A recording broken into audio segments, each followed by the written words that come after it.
We are on the verge of training camp, and team position battles are on the minds of fantasy gyms across the country. And that's what we're here to talk about. And we're here to talk about the Bears running back. Yes, Bloom, the Yeah. Bears running back situation. I love them all.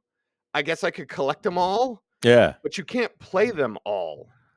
No, and I think that we have some different skill sets and different levels of experience.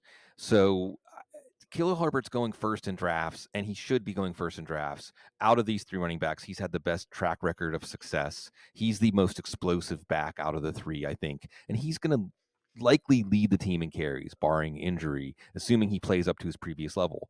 But will that amount to enough for him to have a truly fantasy relevant role? Well, Dante Foreman has something to say in there. He's powerful. Khalil Herbert can't provide the power that he does. Do we see a goal line back role, a short yardage role for Foreman? Do we see more? Is Foreman the finisher? You have to ask, what's the game script? When you're ahead and you're finishing the game, is it a Foreman game? When you're behind and you're passing a lot, is it a Rashawn Johnson game? He's the best pass protector. And sees how many times do we say the rookie's the best pass protector? Not Right? often. Not often. He's the best pass protector. He's the only one who has a chance to be a true 3-down back. So I think that what we're going to see, Rashawn Johnson, what was the quote about him? They expect him to pop when the pads go on. Is that a compliment or not? I can't really tell.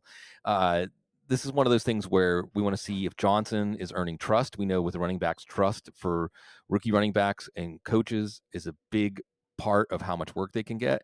We want to see if Herbert is playing up to his typical level, and then how they take to the new addition Foreman. So I think this is a fluid situation, and Cecil could be a fluid situation where what we see in week 1 or week 2 could be, well, let's try out this allotment of work. How does it go? And it can still change. So I think that we're going to get a starting point out of training camp and preseason with the Bears backfield, but that might not be the end point. And then how does Justin Fields work into the conversation, right? Because of course Right. he's not going to stop running the ball. They may No. want to try and have him be more robust as a passer. When everything's live, when the pads are on, Right. Justin Fields is going to pop, and he's going to do a lot of popping with those legs.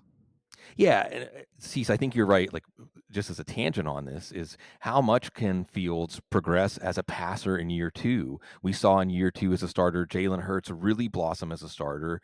DJ Moore is roughly in the galaxy of talent that AJ Brown is in. He can be that impactful of an addition. I know Chase Claypool started out camp on the PUP, but still, Chase Claypool is an element you can work with as an offensive coordinator. And Luke Getsy is a name, we're 3 minutes in, finally mentioned the name Luke Getsy, because unlike some of these other offensive coordinators where there's a track record like Todd Monken, like Kellen Moore, where we can say, okay, this is what kind of offense, what kind of blueprint we can expect for the Chargers or for the Ravens. Luke Getsy, he's a quarterback coach from the Packers, and I think he was more in the shadow of Nathaniel Hackett there.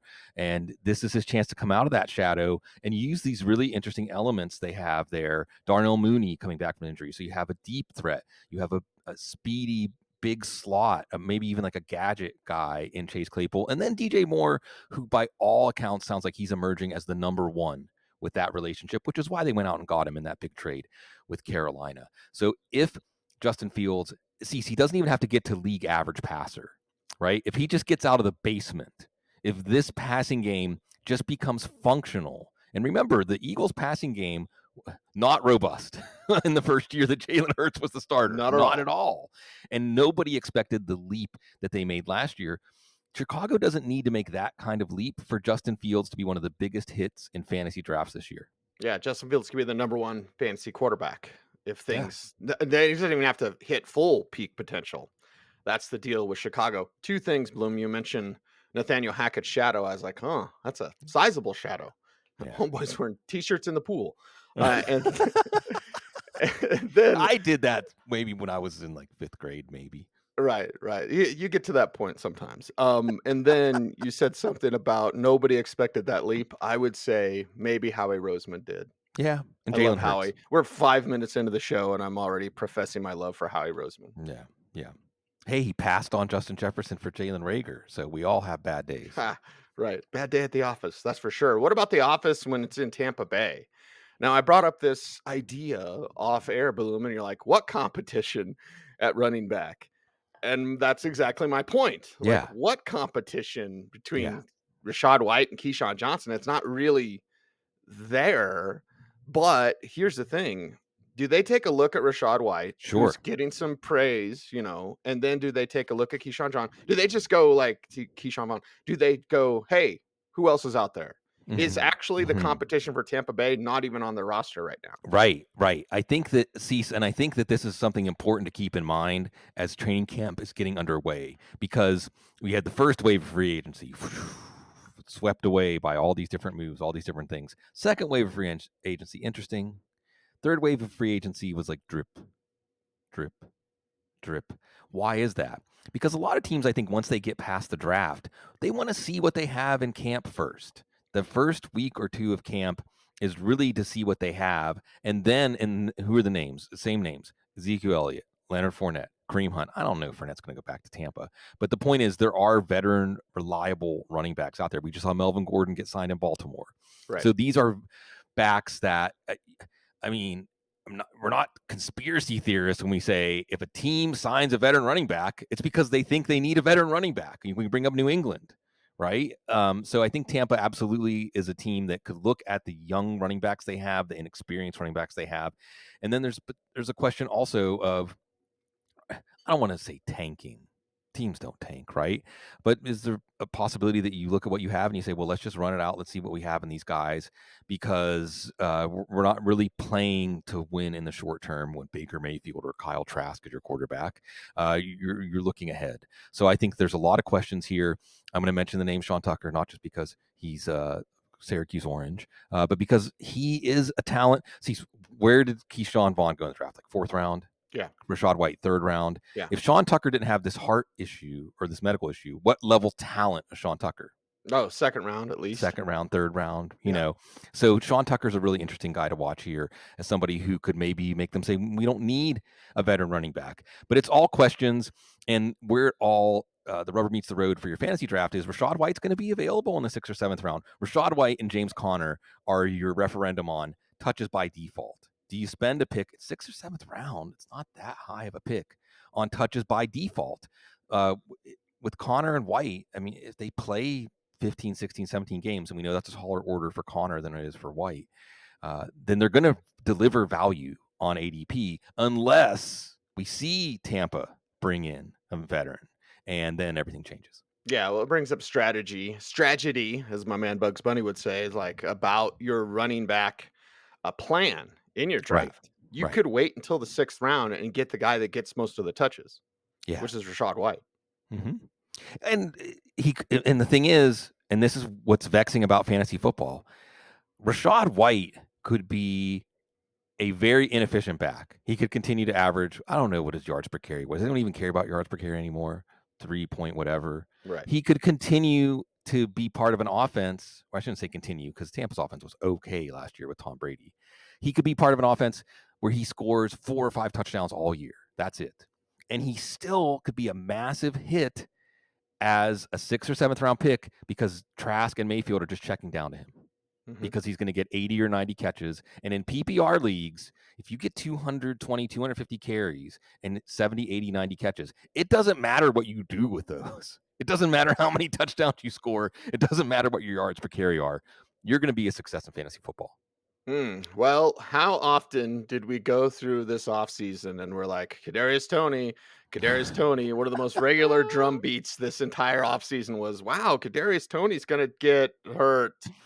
Yeah. Now, a knee tweak. Bloom, you Yeah. commented on this on our Football Guys newswire, footballguys.com. Okay, so now all those people that did projecting the 53-man roster, Justin Ross isn't going to make it. Well, maybe he makes it now. Yeah. Because of this damn knee tweak with Kadarius. We should have known better, but at least it was the offseason. But here we go. It's not even August yet, and Kadarius Toney's hurt. Yeah, see, so we could just have somebody needs to do this. Go and do this now if you're listening, our lovely devoted audience. Oh, love them. It's the wheel of Kadarius Toney, right? Spin the wheel of Kadarius Toney. One day it's like, oh, tweaked his knee. You spin the wheel again, 180 yards and 2 touchdowns. Spin the wheel again, released a rap album. Spin the wheel again. You know what I mean? I'm trying to drink coffee, man. The wheel of Kadarius Toney. But the one constant here is that it's going to continue to be the wheel. That's just I think that Andy Reid in Kansas City has to see that. And this was a knee that was surgically repaired, I believe, in the offseason, or it's a knee that previously has been hurt. So who are the names? I think the two most important names here, number one, Sky Moore. And Sky Moore is, I think, ready for that second year leap. And it's why we're not necessarily going to be that in on Rashi Rice, because it's just there's a curve. And don't get me wrong, there are rookie wide receivers where they weren't necessarily in their team's plans and they just forced their way into their team's plans. And he could do that. But I think it's much more likely that Moore is going to be the guy. And I think there was something about how Moore is mentoring Rice, even though Rice is actually older than Moore. So let's watch that. The name, though, Cease, and I'm excited. I'm excited because we get to talk about Richie James. Yeah, Richie James. And Cease, let's just do a quick aside here. When a guy bounces between multiple teams, when a guy has to hover at the bottom of a depth chart, does that automatically mean he can't play? No, it means teams covet him and keep plucking him. Yeah. And You got to also roll just for him. You got to fit for him. yeah, and he was a small school player. Remember the year that he went, I think in the 7th round, Dante Pettis went to the 49ers in the 2nd round. Right? Dante Pettis had to prove he couldn't play. Richie James is still proving he can play. And in OTAs, in the open of training camp, the drum beat is getting louder. Everybody watching Richie James sees, I think there was even one that said he looks like number 17. Pete Sweeney said that. I mean, he wears number 17. You know what that means, folks. I'm not saying that Richie James is going to be Tyreek Hill. I'm just saying that everybody watching Richie James is saying this guy can play. And in the Kansas City offense, there's just wide open vacancies for targets at wide receiver. And who's going to step up and earn those targets? Now, it could be like last year where it's such a choppy ride that week to week, you don't really have consistency. Moore is obviously the most likely one to emerge from this group. And how do we know that? Well, in fantasy terms, he's the one with the highest ADP. So fantasy GMs are saying, okay, if I'm going to take a Kansas City wide receiver, I'm sorry, Tony had had the highest ADP. Tony and Moore are going to get closer together. Moore is probably not going to go ahead of Tony because we're leaving Tony aside. Obviously, Tony oozing talent and the Chiefs putting some trust in him, but then finding out right away, well, he can barely stay on the field. Newsflash. So I think that Moore is the guy whose ADP is going to rise much closer to Tony, going to cost more like an 8th, 9th round pick. James is still going to be available at the end of drafts. And if the drumbeat continues, if the drumbeat gets louder, then we have to consider that James is probably the natural backup to Tony, right? If you're saying who fills the role of Tony, who's the guy with return chops? Who's the guy with the open field chops? It's Sky Moore to an extent, but James is the one that has that veteran reliability. And the other thing I want to just mention on the Tony front here is you hear Tony, it's not just a tweak. It was a knee that was hurt before. He's expected to be ready for the start of the season. Well, it's July. If you're already telling me, oh, it's okay, he'll be available in 5 or 6 weeks. Well, what's going to happen when he tweaks the knee in the season, right? Right. So, yeah, get to know the name Richie James. Pay attention to the situation because Patrick Mahomes is presiding over this passing game. Yes, and what's gonna happen is Richie James is gonna pop, and they're gonna slow roll Tony back. Yeah. So, like, we don't need to rush him back. But, what you said, Bloom, is true, and I think everyone should kinda realize, imagine if this was during the season, what Yeah. that would be. It's okay, he'll be ready for week 1 in 6 weeks. If this was the regular season, you'd be like, "This is, 4 to 6 weeks," right? Right. Isn't that the 4 to 6 weeks? So, yeah, it's always something. The Yeah, window with exactly. Kadarius Toney, I was trying to think of the smallest window. I was like, "What is It's like that?" the Like a window in a birdhouse.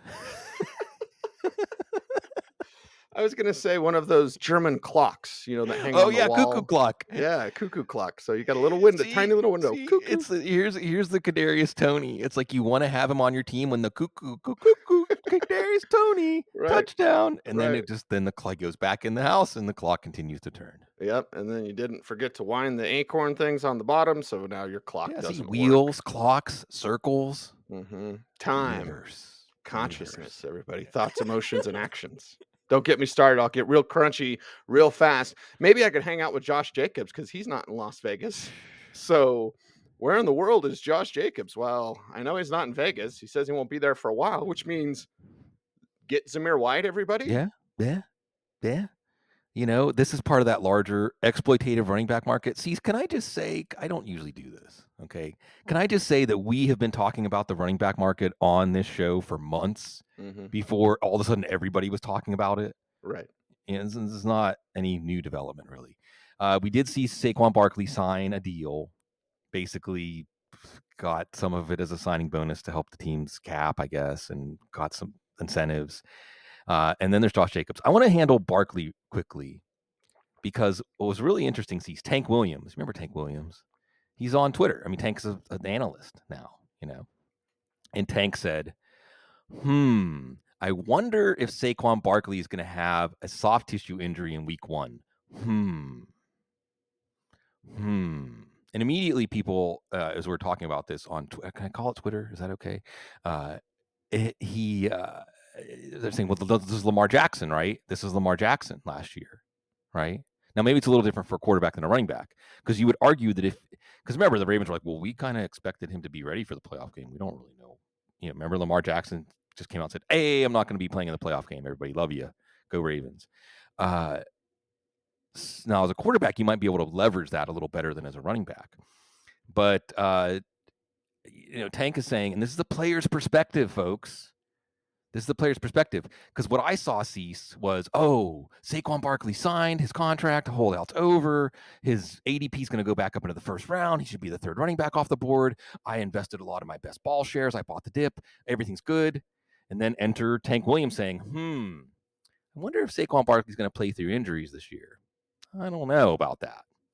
So could it actually still be perilous because of this situation, even though now he signed on the dotted line? Now, Josh Jacobs seems like he's more willing to be the guy who falls on his sword for running backs. Not that Right. it could be I don't even know if there's going to be a victory. I was going to say Pyrrhic victory because I love to show off my vocabulary, but I don't even know if there's going to be a Pyrrhic victory because the Raiders are not a team, ownership management that I would expect to say like, okay, we're going to do right by this guy because he gave us $50 million of production on a rookie deal that was, I don't even know what it was, not $50 million, not even like a fraction, more less than half. I mean, so let's make this right.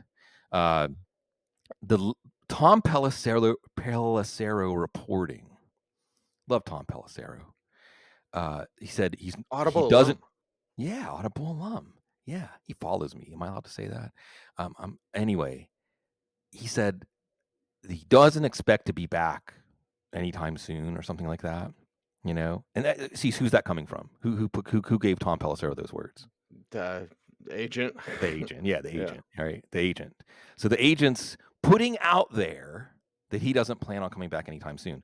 Now, if that is a negotiating ploy, if that is to try to make the Raiders say, oh no, what's going to happen to our season if Josh Jacobs holds out into the regular season? I don't know, man. Mark Davis might say, well, I can make my mortgage payments now if I don't have to pay him the first 10 games of the season, right? Right. I don't know. So I just don't see how this ends up anywhere. This is like the Le'Veon Bell situation, except there's no big contract waiting for Jacobs on the other side of it. Right. Now, from a fantasy football perspective, he's already going in the third round. So the rational hive mind of fantasy football drafters are saying he was a first round quality player last year. He was a league winner last year. And he's going in the third round. So that's the holdout discount already. It was already kind of built in, or at the very least, the Raiders skepticism discount. I don't think he should drop much farther than that to reflect that. And I think over the years, we can revisit many, many, many holdout situations where the agent, let's just be real, was putting out there, oh man, we're ready to play hardball. We're ready to go all the way to the end with this. And they never are. So chances are whatever bump Zamir White gets for the time being will be not really resulting in much for fantasy teams. And Josh Jacobs will show up and play his heart out like he always does. And, he played under Nick Saban. He understood. You got to give it all the time if you want to stay on the field. And we'll see what happens. So this continues to be a very interesting situation. As well, the one thing we can say for sure, Cease, is running backs also understand that it is an exploitative running back market, and they're trying to figure out what they can do about it, if there's anything they can do about it. Right. And the NFLPA is doing nothing They're doing what they usually do. because that's what they do. Because I feel like Zelensky from Tommy Boy, because that's who I am and that's who I care about. Anyway, it is the Audible, Cecil, Lammey, Sigmund, Bloom. Why don't you check out footballguys.com? And of course, do all those YouTube things, like, comment, share, subscribe, hit the notification bell so that you never miss a vid. Watch the video to the end, please, so you help us all out. And for all the people that say we want to support the show, thank you. We don't do any super chats or anything silly like that. So how about we do this? You go to footballguys.com, check us out, our free daily newsletter. It's free. Yeah. It's in Yeah. your inbox every single day. All the information. You've got a life, we don't. Let us handle that. So we'll send you that information every single day. Takes written by me, Sigmund, and Joe Bryant. Hell of a trio, as I like to say. And if you like that, then subscribe to footballguys.com. Great price, annual price. So we appreciate you all for jumping on board with us at footballguys.com. He's Sigmund Bloom. Follow him on whatever it's called now. Yeah. The place. I always love when people are like, "Did you go to Threads?" And I'm like, "Why? I'm not on Mastodon or Parler or any of the other failed social networking things." Like, yeah, let me fire up my Mastodon app. Yeah. You know what I Everybody. am on, Cease? What's Football that? Guys. Football Guys. Oh, look at that. That's I what like I that. am on. I'm There on we Football go. Guys. And we are here for you. He's Sigmund. I'm Cecil. We're the Audible. Everyone, thanks for watching. Thanks for listening. Stay tuned and stay frosty.